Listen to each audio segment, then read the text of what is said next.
guys, Richard here with Government Sales Momentum.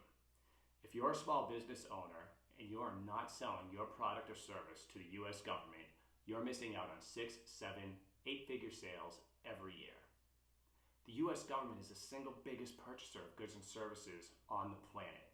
Yet most US small businesses never even try to sell to the government.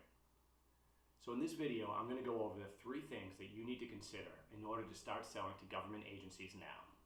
All right, let's get started. Number 1, you need to ask the question, does the government buy the product or service that my company sells? Now the answer to this is almost always yes. The government purchases everything from office supplies to the traditional weapon systems that most people think about when selling to the government, and everything in between. Now there are free tools you can use to determine not only which government agencies are making those purchases, but how much of your product or service is being purchased each year. That's very important. And I'm going to go over all of this in detail.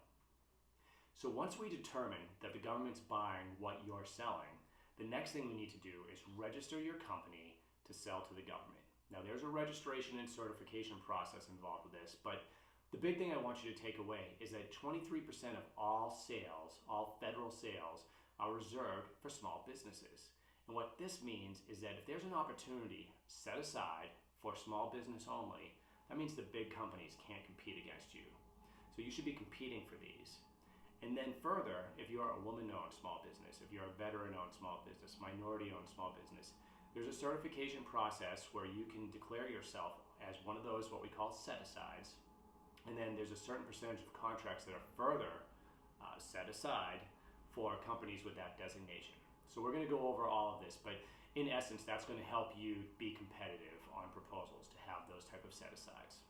All right, so we know the government buys what you're selling. Now you're registered to sell to the government. The next step is to figure out how the government is actually purchasing what you sell.